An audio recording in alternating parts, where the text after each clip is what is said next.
Hello, everybody. It's Christine Parakis, and we are back with the most extraordinary guest.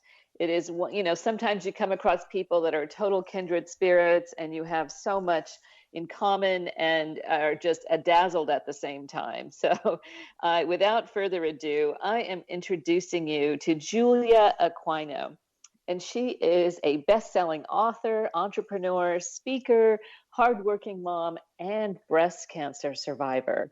Her She Defined company, she's the CEO and founder of, she's no newcomer to tough choices, as you can imagine. And she's been involved in business as an executive, as a serial entrepreneur, as an executive coach, and she's been leading the success of All Systems Grow, Teas for Humanity, and her current company, She Defined. She holds a bachelor's degree in finance and MBA, and an MBA with specialization in accounting. And she coaches executives and entrepreneurs to lead from within to create their lives and businesses authentically. She Strategy was released in 2018, and she's working on her next book, which we're going to hear all about. And without any further ado, Julia, please welcome to the show. Thank you so much. It's amazing to be here. Very excited. I feel the same way about you, my kindred spirit. Right. Well, it's an amazing thing is that, I have so much admiration for you and what you've accomplished. And it always looks like so wonderful and admirable to be sitting at the mountaintop on top of all your successes. But we know it's not a straight line. And what I think is so valuable is when hugely successful people like you, real doers and go-getters, can share a bit about their journey and the obstacles and the zigs and the zags that they've had to navigate to get to that level of success, so that we can kind of learn from you how you did it. So sure. Tell us a bit about some of your trials and tribulations to get to where things are all smooth sailing constantly, right? I'm not there yet. I'll let you know. Only a time, right? No, none of us are. Isn't that the truth, right? Yeah, I always say we learn so much more from the zigs and the zags. Absolutely. So I'm great. Yeah, I'm great hanging out there. Zigs and zags. Well, how much time do I have? I started my career, I could start from childhood, but I know we don't have that much time. But, I started my career in corporate America, doing analysis and, eventually moving into executive roles. And I literally came home one day and told my husband, they're stealing my soul. Those were my exact words. And that was the moment that I recognized that I needed to listen more to me and to what I needed and make decisions from that place versus how much money I was making. And so that began my journey into entrepreneurship and really finding my voice and my passion and providing that to the world. But that's the part where it starts getting tough, right? Because entrepreneurship is not as simple as having a job necessarily, right? Because no one's writing that paycheck except you. Absolutely. And what you think is going to be simple is never simple. And we start off trying to give the world what we think the world wants versus listening to what the world needs. And so the entrepreneurship journey is, in its own way, a mountain to climb. Takes, really that fortitude and resilience and the willingness to get knocked down over and over and over again and get back up. And so along that journey, there was a divorce and a remarriage and breast cancer. And I was diagnosed with breast cancer 7 years ago. And my breast cancer journey is really, I think that was a moment that was very important to me, not because of the diagnosis, but because of the history of cancer in my life. And I had literally lost my entire family to cancer and my sister specifically to breast cancer. And so at that point when I was diagnosed, I recognized that there was a lot I was going to have to do from a introspective place to manage not only the diagnosis, but how I was going to manage my mindset and thoughts going through it. And so the breast cancer diagnosis threw a big wrench into my entrepreneurship journey. But it was a beautiful learning, and I'm a 7-year survivor, and I'm here today. And along the journey, this entrepreneurship journey too, I have, failed a couple of times and succeeded a couple of times. And, now I'm in the space that I am really doing what I love to do and making those business choices from there.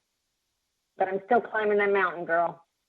Well, it's always another mountain, right? I mean, that's the beauty of it. But what we get is the learnings from the missteps, the failures, the diagnoses, right? That are Right. overwhelming, the fortitude that you developed to be able to both manage that and continue on, right? Because as an entrepreneur, you don't have sick leave or disability necessarily, and all the things that you might have in a corporate structure. So how did you manage that process and, keep the thread alive as an entrepreneur, or to come back to it, even if you had to cut yourself off from your business? I think that is the part where that really resilience, like you state, comes in handy, because the starting over is never easy.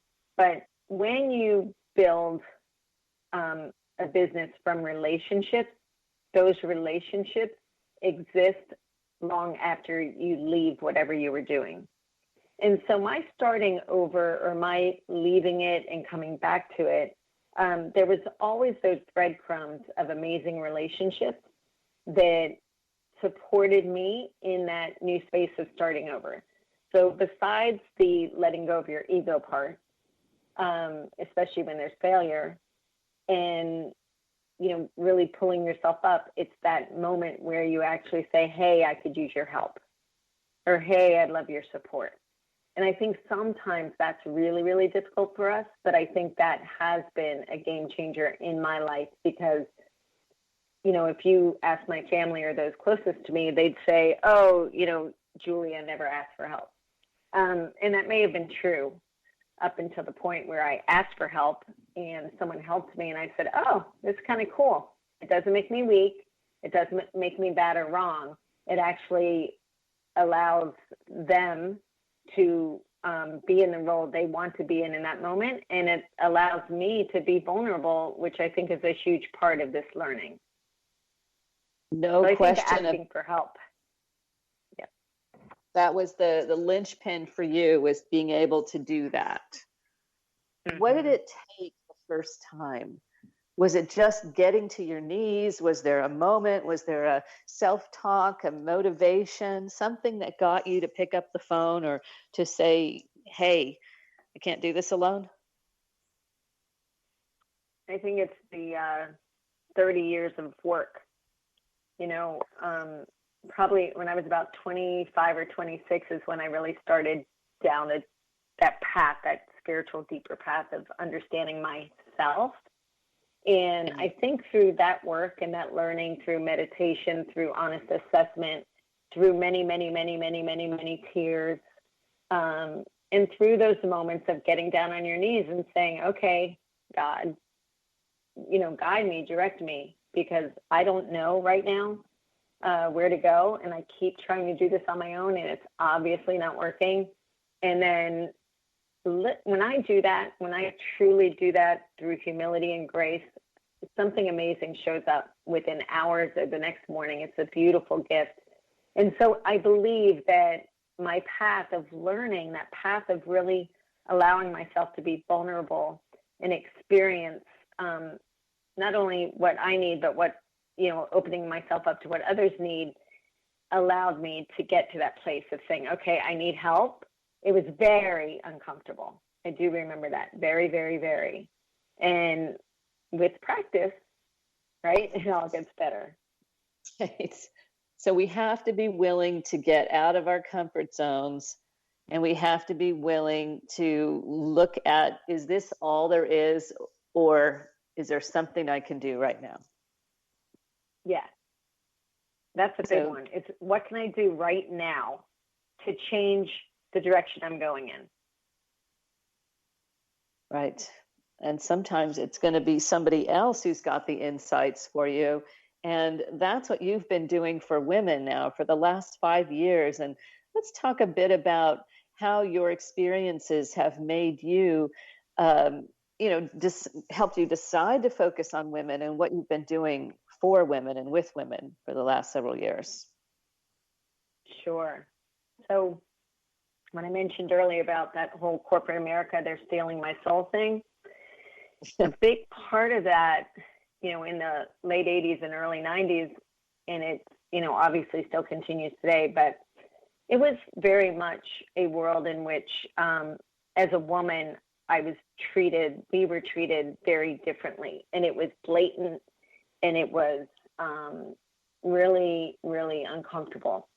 And I kind of, even back then, I was the person standing up for all the women in the organization that I was in when I left. And I was literally at some point told that I was unemployable because I spoke my mind and because I stood up when someone said, please get the coffee. And I said, I have my coffee. You guys can get your own. So, I've had sort of that spirit of doing what's right no matter what. And it's got me into some trouble, I'm going to admit, but it has continued. And so what had happened was, out in the business world, I'm out there doing my consulting work, and I'm doing a lot with entrepreneurs, and I'm watching these female entrepreneurs who are struggling, but they're not struggling because they don't have a great idea or because they don't have the ability to get something done. They're struggling a lot of times because they have built up a belief system that says, this is never going to work. Someone else has told them it's, they're not worthy or it's not going to work, and they've bought into it. Society has told them that. And so I was recognizing that the value I was providing to larger companies, I could provide to women and entrepreneurs at a level that made sense for where they were in their businesses and their lives, and still support them from the learning that I had as a woman. That learning to recognize and understand your voice so that you can use it more powerfully to live the life and build the business you want. And recognize when you are holding yourself back or when you're allowing others to hold yourself back. And I understood that my experience and my pain and the work that I had done, the 20-something years of work I had done on myself, could be utilized to help women to really find their value and their worth and use that for their own gain, and teach them that it's not selfish, that when we focus on ourselves first and take care of ourselves first, it allows us to be there and be supportive and loving and open for others. Yes. And, I just read a statistic yesterday about women having to work an extra 8 years to financially catch up with men just because they don't ask. Yes. So what advice would you, and that's, go ahead. No, I was going to say that's a big part of it is, we have this belief system around good enough. Right. And we do that with our paychecks. And we say, oh, I got offered this great job. It's not exactly what I wanted to get paid, but it's good enough. And I hear that to this day. And when I hear that with someone I'm coaching and I say, is it market rate? And they'll say no, but it's close. Is it what you think you're worth? Well, no, but it's